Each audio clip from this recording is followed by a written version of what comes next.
Hello guys.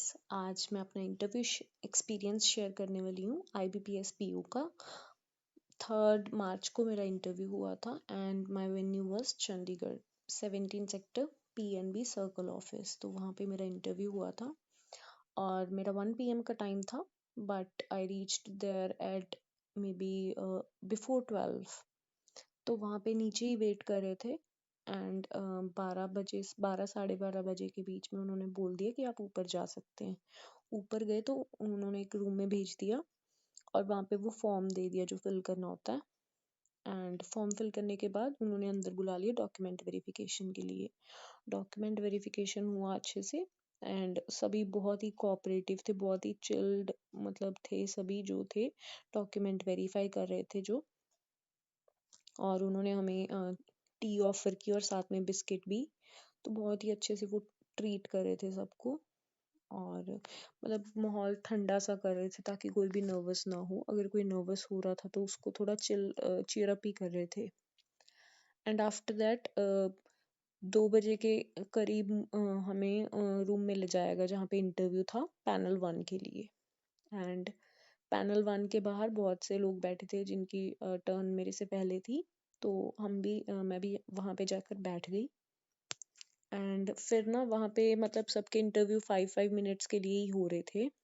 तब फिर जब मेरी टर्न मतलब जैसे होता है ना कि हमसे पहले कोई भी जा रहा है तो उससे पूछ लिया कि कैसा सा हो रहा है। तो कुछ लोगों के इंटरव्यू बहुत अच्छे चल रहे थे और कुछ के बहुत खराब। मतलब थोड़ा ऐसा चल रहा था, कुछ समझ ही नहीं आ रहा था क्योंकि किसी का तो बहुत अच्छा हो रहा है, किसी का बहुत ही खराब हो रहा है। But I was not nervous at that particular time क्योंकि मेरा एक इंटरव्यू ऑलरेडी हो चुका था। हालांकि वो अच्छा नहीं था बट मुझे पता था मैंने क्या मिस्टेक्स नहीं करनी है इस बार। एंड नर्वसनेस को दूर करने का सबसे अच्छा ट्रिक यही है कि जब आप वेट कर रहे हो ना अपने इंटरव्यू का, तो आसपास के जो कैंडिडेट्स हैं ना उनसे बात करते रहो।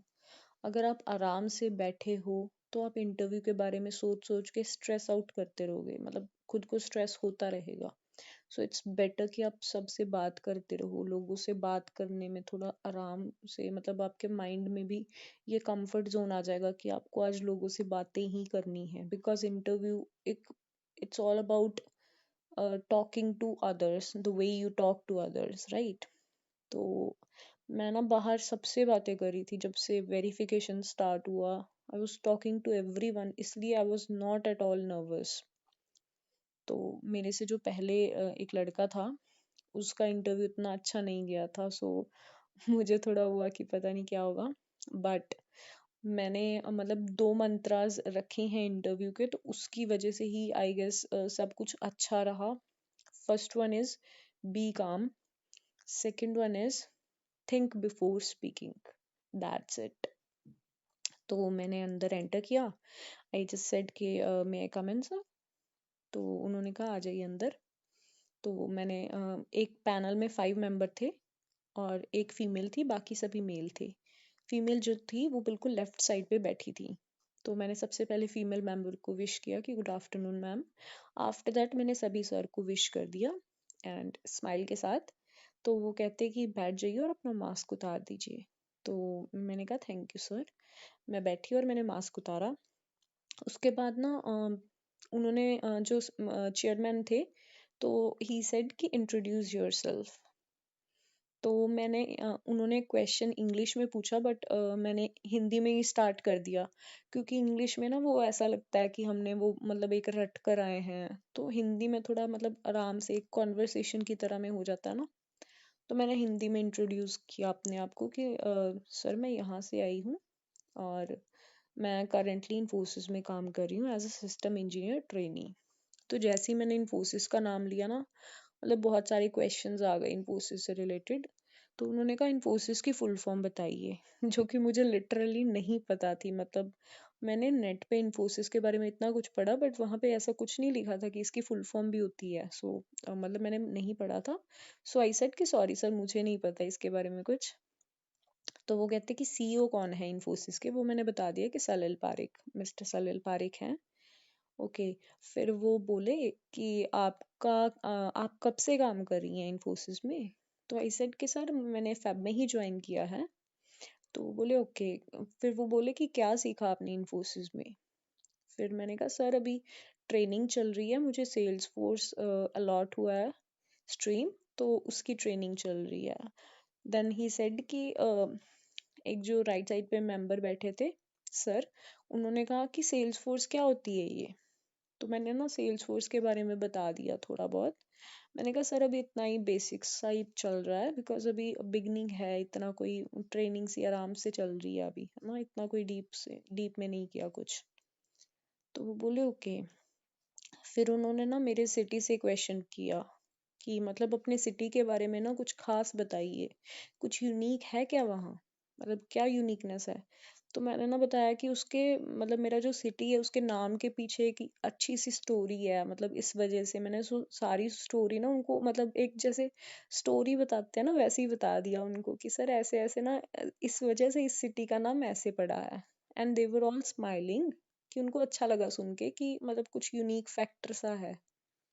देन देन ही सेड कि आपके सिटी में कोई इंडस्ट्री भी है। मैंने कहा जी सर, ग्लेक्सोस्मिथक्लाइन इंडस्ट्री है। तो कहते ओके। फिर मैंने एक और चीज़ बता दी कि सर यहाँ पे ना ये स्कूल है जो कि इंडिया के टॉप 10 स्कूल्स में आता है। वो बोले कि ओके। फिर वो बोले कि आपके फैमिली में मतलब आपके पिताजी क्या करते हैं, फादर। मैंने कहा सर वो बिजनेसमैन है। तो कहते क्या बिजनेस है। मैंने कहा सर वो केमिस्ट हैं, केमिस्ट शॉप है उनकी। तो फिर कहते मदर। मैंने कहा वो होम मेकर है। कहते ओके। फिर उन्होंने कहा कि आप वर्क फ्रॉम होम करते हो। मैंने कहा जी सर। कहते उसके कुछ फायदे और नुकसान बताइए। तो मैंने ऐसे फायदे से बता दिए कि सर कॉस्ट नहीं है, मतलब हमें एज एम्प्लॉय बात करूँ तो खर्चा नहीं हो रहा, कुछ घर बैठे काम कर रहे हैं। कंपनी का भी यही बेनिफिट है कि एम्प्लॉय घर बैठे काम कर रहा है, कोई खर्चा वगैरह नहीं है। मैंने कहा और सर अभी काम के साथ साथ में मतलब फैमिली के साथ में भी टाइम स्पेंड हो जाता है। तो मैंने सब कुछ, सारी कॉन्वर्सेशन ना हिंदी में ही चल रही, क्योंकि मैंने हिंदी में स्टार्ट कर लिया। तो मतलब वो भी हिंदी में थोड़े कंफर्टेबल से हो गई। इंग्लिश में ना थोड़ी फॉर्मेलिटी सी लगती है, ऐसा नहीं है कि कर नहीं सकते, बट स्टिल वो थोड़ी फॉर्मेलिटी सी होती है, क्योंकि मैं ऑलरेडी लोगों से बात करी थी ना, तो मैं वैसे ही उनसे बात करी थी। तो फिर मैंने कहा सर डिसएडवांटेजेस यही हैं कि फ्लेक्सिबिलिटी, मतलब काम काम खत्म होने के बाद, वर्किंग आवर्स के बाद भी काम करना पड़ता है। तो वो कहते हैं हाँ जी, वो फ्लेक्सिबिलिटी हो गई ना टाइम की। मैंने कहा जी सर। तो उसके कारण ना थोड़ा ज़्यादा काम करना पड़ जाता है कभी कभी। तो फिर वो बोले कि और बताइए। मैंने कहा सर, मैंने थोड़ा स्माइल करके बताया। मैंने कहा सर एक ये भी है कि मैं काम कर रही होती हूँ ना, तो पीछे से मम्मा बुला लेते हैं, वो आवाज़ लगा देते हैं, फिर वो थोड़ा डिस्टरबेंस हो जाता है। फिर वो सब स्माइल करने लग गए। फिर वो सर, एक सर बोले कि ये तो आपने बताया ही नहीं कि घर पे बैठे ना मतलब आराम से कपड़े मतलब तैयार वगैरह होने की ज़रूरत नहीं है। मैंने कहा जी सर, ये थोड़ा डिसएडवांटेज सा हो गया ना, कि घर पे मतलब एडवांटेज भी है डिसएडवांटेज भी है, कि घर पे बैठे मतलब कंबल में ही बैठे, ब्लैंकेट में ही बैठे, बेड पे बैठे काम कर रहे हैं, कोई तैयार नहीं होना, कोई कुछ नहीं। तो वो सभी स्माइल करने लगे। आफ्टर दैट एक सर जो सबसे राइट साइड पे थे, वो मुझे पूछते कि क्या पढ़ा है आपने। मैंने कहा सर मैंने जस्ट बेसिक्स वगैरह पढ़ा है बैंकिंग का। तो फिर वो कहते कि आरबीआई के बारे में मतलब नहीं, हाँ सबसे पहले उन्होंने कहा कि मॉनेटरी पॉलिसी क्या करती है मनी को। मैंने कहा सर इन्फ्लेशन कंट्रोल करती है। कहते ओके। फिर कहते कि अगर इन्फ्लेशन बढ़ जाएगी तो क्या करेगी आरबीआई मनी सप्लाई को। मैंने कहा सर वो मनी सप्लाई को कंट्रोल करेगी। तो कहते बढ़ाएगी या कम करेगी। मैंने कहा सर कम करेगी। तो कहते वेरी गुड। फिर उसके बाद में वो बोले कि आरबीआई और क्या क्या काम करता है। तो मैंने ना बता दिया कि मतलब मनी मनी कंट्रोल करता है, बैंक्स को रेगुलेट करता है, गवर्नमेंट के लिए भी एज अ बैंकर बैंक्स को सुपरवाइज, ये सब। तो फॉरेन करेंसी को भी रेगुलेट करता है। तो वो कहते हैं कि एक और फंक्शन आप मेन जो है वो नहीं बता रहे आप। मैंने सोचा, मैंने मतलब उस टाइम ना मेरे माइंड में नहीं आया। तो वो कहते सोचो कुछ, मतलब आप बहुत क्लोज हो बट वो एग्जैक्ट आंसर सा नहीं आ रहा। मैंने कहा सॉरी सर, मुझे अभी कुछ याद नहीं आ रहा। और तो फिर वो कहते थोड़ा सा सोचो ना। और मैंने फिर मतलब सोचा थोड़ा, फिर मैंने कहा सॉरी सर, मेरे फिर भी अभी माइंड में नहीं आ रहा। मैंने स्माइल करके बोला। तो कहते कि आपके पर्स में क्या, मतलब कहता सर कहते कि एक चीज ऐसी है जो बच्चों से बूढ़ों तक सबके काम आती है आरबीआई की। मैंने कहा सर मनी को कंट्रोल ही होगा। तो वो कहते आपके पर्स में क्या होता है। मैंने कहा सर नोट, जी सर, मैंने कहा सॉरी सर, वो नोट को सप्लाई मतलब नोट वगैरह बनाता है। तो वो कहते कि हाँ बस यही सुनना था हमें।